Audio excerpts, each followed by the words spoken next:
Welcome back, YouTubers, to yet another question and answer video / Q&A with us, the BF British Fist. Coaching. I am Mr. Parkin, not from Burgundy, as I'd have led you to believe last week, and this is the dashing NJ. What's up? You think you're so damn good looking, don't you? No. You're developing such an ego, aren't you? Yeah. So yeah, okay, that's fine. NJ, a famous YouTuber, developing an ego. That's not right. News. I kind of have an ego as well. What you got to understand here, Dan? Right. What you got to understand here, Slag Down?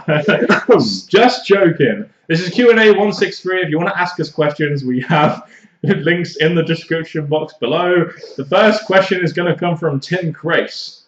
Now, what you got to understand? No, I'm joking. Will Shane McMahon return to WWE and be the new owner or GM? Here comes the money, but probably not. Shane McMahon, very entertaining, very risk-taking, which I think would be great if he did come back. I'd prefer to see him do risk-taking matches again, but because he's become more of a professional part of the McMahon family again, I don't think he'd come back as a risky-taking wrestler.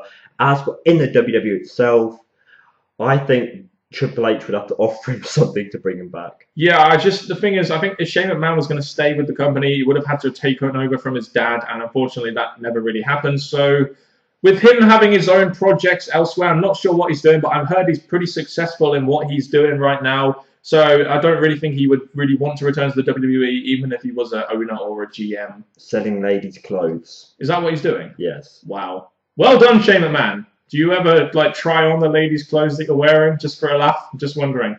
Probably not even watching this Q&A. If you know Shane McMahon, ask him that question. No one probably knows Shane McMahon, do they? Let's face it. Renegade Man, if Vince McMahon is watching this Q&A, ask your son. And please listen to us. And the commenters. Renegade Man 83. Who do you think is a better wrestler, AJ Styles or CM Punk? I say CM Punk because he's got a better character, he's got better mic work, just a better all-round package. It was wrestler, so in the ring. Well, in the ring, I'll still say CM Punk, personally. But AJ Styles does... I think CM Punk can work different styles, whereas I don't think AJ Styles can really work like a set amount of styles like CM Punk could. CM Punk could be a really good heel and a really good babyface, whereas AJ Styles is really only a babyface. No disrespect, Andrew Jackson, but I feel that Dixie Carter was kind of right. When she said that she was making you over, she was trying to make you the top guy in the company. But you're not really that good joking. But yes, I give it to CM Punk because I think with the stuff he does in the ring seems to be executed better in some capacity. I mean, AJ Styles is very good with the execution, but just not on the level of CM Punk, in my opinion. Do you think Adrian Neville will get lost in the card once he finally makes it to the main roster? Potentially, because he's just another small guy that WWE will probably try and give a little bit of a push to, and then maybe forget. I mean, I don't really see much apart from his finishing maneuver, which is very good. I don't really see much that they could do with the Adrian Neville character in terms of storyline, character development when he finally gets to WWE TV. He's going to be part of the Wyatt family. Oh boy, with that Geordie accent, I doubt it. No, it's going to happen. You watch. Who do you think will be the next Paul Heyman guy? Hopefully, no one, because they need to. I mean, they've done this to death now with Paul Heyman guys, so they just need to stop doing it now. I think the Paul Heyman guy has been quickly overused thanks to the Ryback whole thing. But if anyone was to steal it, there's two people, but I'm going to narrow it down to one: Sandow or Barrett. Will there be a Paul Heyman girl? I highly doubt it. Like I said, let's not overuse this whole Paul Heyman guy-girl thing. It just eventually, if you do it loads of times, it's going to lose its meaning. Do you see Kevin Steen being paired with Paul Heyman once he makes it to the main roster? And will he be able to use the package file driver? He won't be able to use the package file driver as it's very dangerous, and rightfully so, because it could very potentially do some damage to a lot of people, even though he didn't really do too much damage with it on the indies. And it will include a headshot. And yes, it will include a headshot. But no, Kevin Steen doesn't need a manager. He'll be able to do just fine on his own. We've seen his work in ROH in the brief period we watched it, and he was by far the most entertaining character and mic worker on that show, wasn't he? When he came in, he definitely had the crowd in the palm of his hands. His promos were direct. So I think he could come in and do the exact same thing as long as the WWE let Kevin Steen be Kevin Steen. If Sting were to have one last match in WWE, who would it be? Who will it be if not The Undertaker? Bray Wyatt. Simply because, like I said, their characters kind of mesh quite well. Triple H at Mania. Will Keogh. Do you feel it was the right decision to turn Seth Rollins heel instead of turning Ambrose or Reigns? There we go. Thank you. I mean, yes, Seth Rollins really was better as a babyface, but the only reason they did it was because it was a surprise. No one was expecting it to be Seth Rollins, the architect of the Shield. But, Ambrose could have been a better heel, in my opinion. But Reigns, I think, needed to continue down that road of babyface as they're kind of pushing him that way. So Seth Rollins, we'll see. I mean, he's got money in the bank. We'll see if they do something with him. Then yeah, I'll say it was the right decision. But if they predictably don't, and eventually fizzles out after Royal Rumble, then I'll say no. The big match down the line would have been Roman Reigns versus Triple H. So having him with Triple H could have kept that storyline going till Mania. So that could have worked to give Triple H versus Reigns at Mania. As Seth Rollins, I don't feel, even now, I'm still thinking, yes, he's getting some segments with Triple H, but not enough for me to buy Seth as the heel going forward. Will Roman Reigns' mic work be his downfall? There is a big question about Roman Reigns' mic work, and it isn't great, but I think with Roman Reigns, the less he says, the better. So I think as long as they keep it like that and give him short, simple lines and just make it short and simple whenever he's in a promo segment, kind of like that maybe, then I think he'll be fine. They need to emphasize the positives and de-emphasize the negatives, and one of them is his mic work. So even though he will cut promos, they should be very short. He cut one promo a week, 2-3 weeks back now, and I didn't think he was terrible. Yes, he's not the most loud voice, but when he's speaking about his opponents at Battleground, that promo he did, I think he did a good job.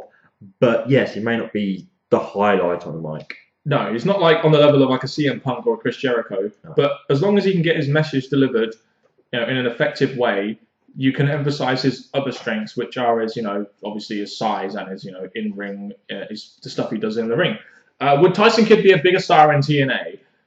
Maybe in their X division. But here's the thing: for a fact, if Tyson Kidd went to TNA, they would do what they did with Chavo Guerrero and give him like loads of vignettes and make him feel like a really big deal. Oh, he's the last person out of the Heart Dungeon and blah, blah, blah, blah. They'd treat him like a big deal, wouldn't they? But I doubt he wouldn't be a bigger star if he was in TNA. Although, really, is NXT a better show to be on than TNA? I mean, maybe.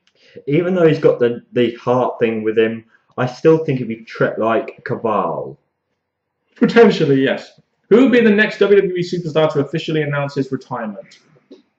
It's either going to be Kane, it's either going to be Big Show, it's either going to be Mark Henry, one of those three. The Undertaker. The Undertaker, possibly. Yeah, I mean, that's pretty much. We don't know whether that happened at WrestleMania or not, but that is correct. But I'm just thinking, if it's not Undertaker, I think it has to be one of those three bigger guys. If I had to narrow the three down, I think it's going to be Kane. As much as I would love to see Kane, I think he's having this last monstrous run or trying to make it work because he's going to be going with the Undertaker. Yeah, and let's face it. I mean, he's very old now, and it's just getting to the point where he's obviously a very good worker. He's very dedicated to the company, but it just isn't working right now. The Kane character is just dying a very horrible death. Would the Authority improve as heels if Vince McMahon played a regular role on television? I think. The thing is, it's time that WWE got away from Vince McMahon. They needed to put emphasis on Triple H and Stephanie McMahon as they're going to be, the future when it comes to WWE. So in my opinion, I think it was a very good move to get Vince McMahon off television because it shouldn't be about Vince McMahon anymore, in my opinion. The next time we see Vince, I think it should be for a storyline to give the fans the impression that he's finishing and it's going to be Triple H taking over. Robert Hernandez, where do you see Roman Reigns, Cesaro, Bray Wyatt, and Bad News Barrett by WrestleMania 31? Well, hopefully Bad News Barrett will be back from his injury by then. If so, he'll probably be in some kind of... I think he'll be in the Andre the Giant Battle Royal and will probably win it. Bray Wyatt will be in some kind of featured match, in my opinion, as he's one of those characters that I think WWE will really, really want to push. Maybe going against Undertaker. Maybe, who knows. Cesaro will... who really knows? Maybe they'll develop something between him and Paul Heyman and Brock Lesnar, but would that be the best use of Brock Lesnar on his way out? I don't think so. Roman Reigns will probably be somewhere near the title or in the main event by then. My cancellation would be Barrett. I think, even though he's injured at this particular time, I still think he's going to come back and still be over because he's got that working gimmick. Bray Wyatt, I think Yes, the WWE are trying to keep him going with Chris Jericho. It just depends if they can find the right wrestlers to pair him up with. Cesaro, I'm sticking with Daniel Bryan. And Roman Reigns, I do think if it's not with Triple H, it will be in a championship scene. He'll be in a big feature match, is what we can both agree on. Johnny Castaway. With the recent talks of dropping the Adam Rose character and some NXT gimmicks really not being over, Emma and Bo Dallas, do you think characters in NXT need to be adjusted to be more casual fan-friendly? I think, no. I mean, these characters are casual fan-friendly or kid fan-friendly. I think what they need to do on NXT is they need to do more to really prepare them for TV. They need to put them in storylines, have them work with some of these main roster talents a little bit. You know, expose them a little bit to the WWE universe before they actually go on to Raw and SmackDown. It's just little things I really think would help, especially, you know, getting them used to the travel schedule, you know, getting them used to, you know, the storylines and the characters that need to be in, you know, things like that. You know, little things like that would really help a lot, in my opinion. As much as I agree, I think Bo Dallas is doing fine. He just needs to get himself into a feud. Yeah, we all need to just believe. Very true. Emma, I think she's broke away from Santino. If she comes back with a more serious gimmick, because she's no longer got Santino, maybe there'd be more of a chance. But after that prison jail thing she had, maybe it's going to be a bit delayed. Adam Rose, all I'm going to say is yes. Maybe Emma should come back with like a stealing gimmick where like she comes and like steals a belt or something. Crime time. And then Crime Time. Nah, that won't happen. But that would be pretty cool, wouldn't it? Yeah. Next question. Jersey12361. Have you got a cat or a dog? No. You have a cat, don't you? Yeah. But the cat's deaf, isn't it? Yeah. How annoying is that? Very.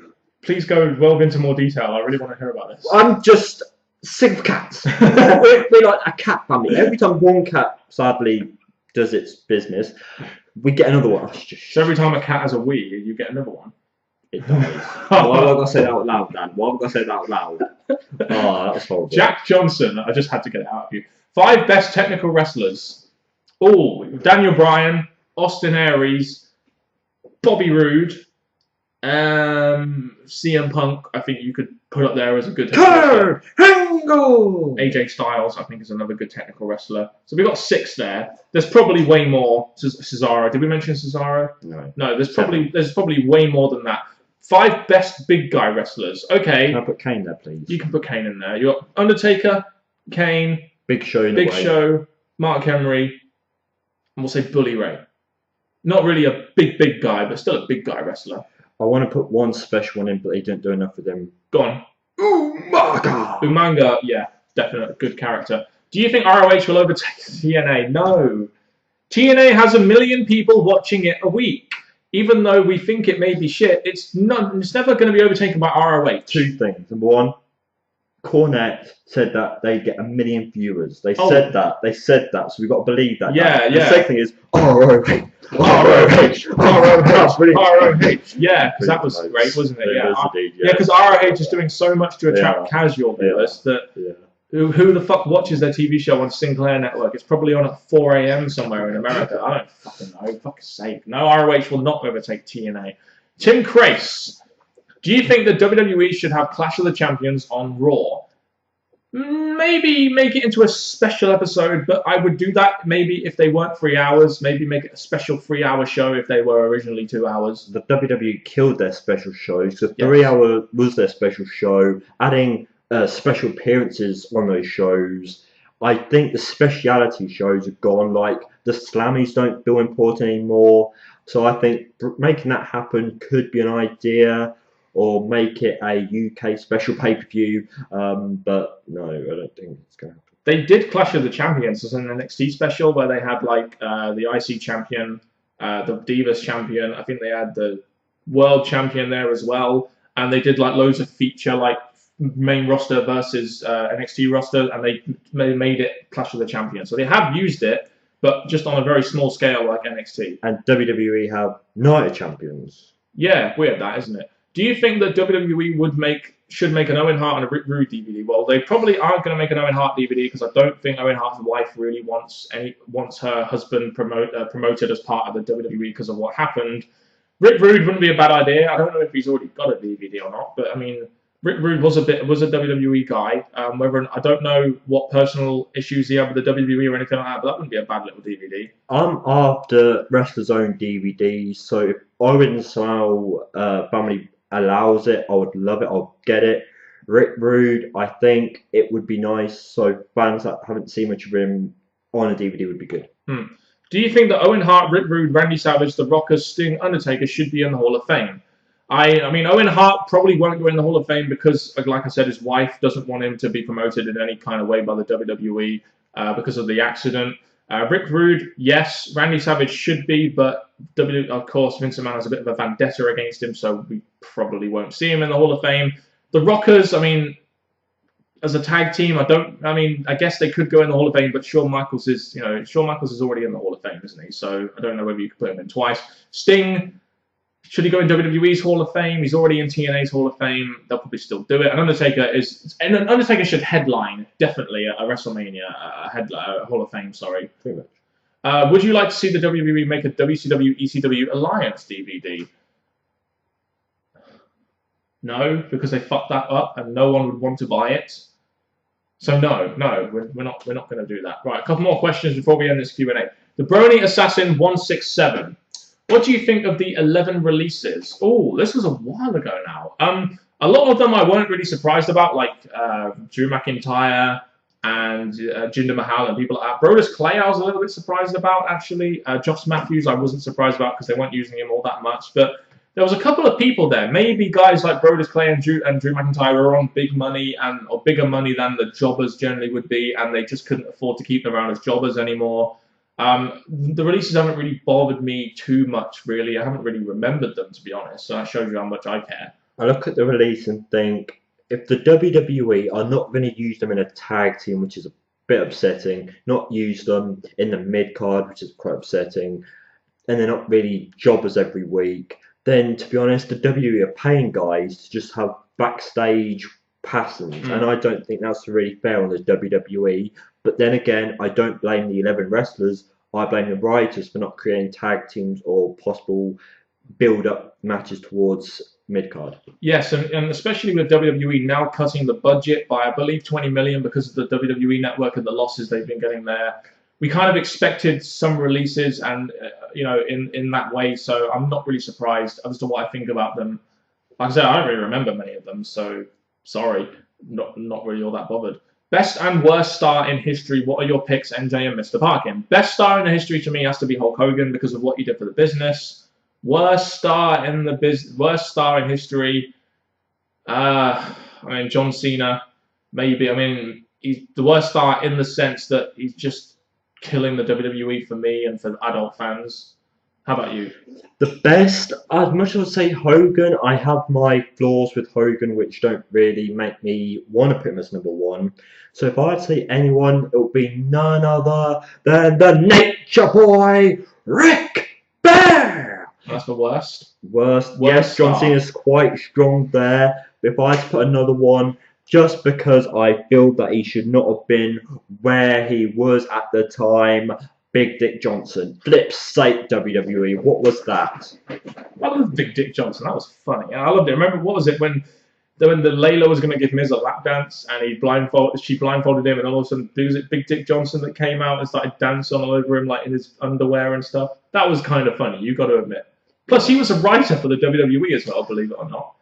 Big Dick Johnson. The thing that made him work was his comedy segments with the McMahons, but as for a character that appeared on WWE TV, wow. The guy was called Big Dick Johnson. Combining Big Dick and the word Johnson, you couldn't get any more innuendo than that, really, could you? Ladies and guys, you know what I mean. And this has been yet another Q&A, another fun Q&A with us, the British Fist. Ka-ching. That was a very soft and delicate ka-ching, and my hands feel shakily, eerily better because of that. That's been another Q&A, and NJ? Thank you very much for watching, YouTubers. Till next time, from Mr. Parkin and me, NJ. Goodbye!